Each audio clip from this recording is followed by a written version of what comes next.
நீங்க இந்த டைரக்டர் இல்ல.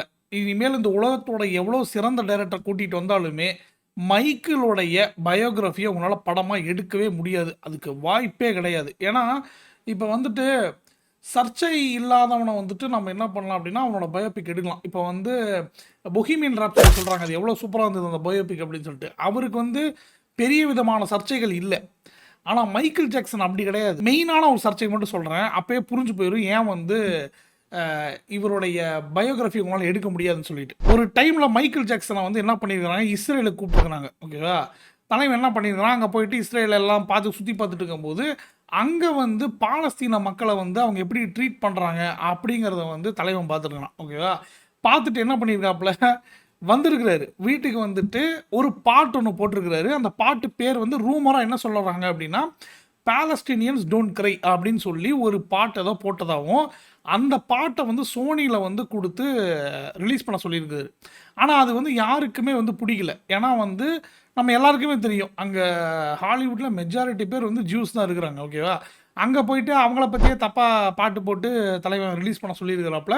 அங்கே வந்து தான் வந்து அவருடைய கரியரே வந்து ஃபஸ்ட்டு வந்து எதிரிகள் உருவாயிருக்காங்க அப்படின்னு சொல்கிறாங்க. சரி, இப்போவே நான் சொல்லிக்கிறேன், இதெல்லாம் வந்து நான் வந்து இந்த ஆர்டிக்கலில் பார்த்தது, அப்புறம் சில விஷயங்கள்லாம் வந்து போட்டுருந்துச்சு, மெஜாரிட்டியாக போட்டிருக்கிறத நான் உங்களுக்கு சொல்கிறேன். ஓகேவா?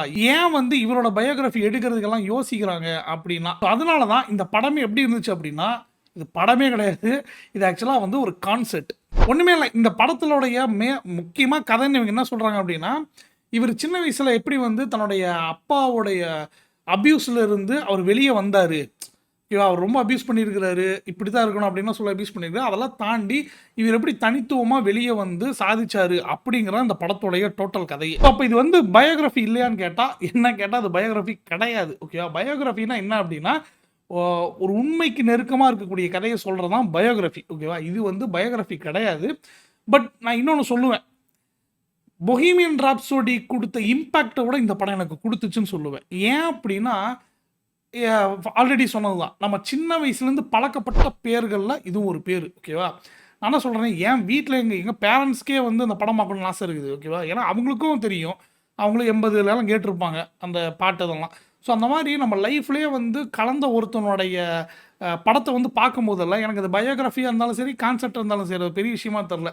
படம் நல்லா என்ஜாய் பண்ணேன். எனக்கு டைம் போனதே தெரியல. எனக்கு எப்படி இருந்துச்சு அப்படின்னா, படம் சட்டுன்னு முடிச்சிட்டானுங்களே அப்படிங்கிற ஃபீல் தான் இருந்தது. இன்னும் காமிச்சிருக்கலாமே அப்படிங்கிற ஒரு ஆர்வம் தான் எனக்கு இருந்ததே தவிர, எங்கேயுமே இந்த படம் எனக்கு போர் அடிக்கல.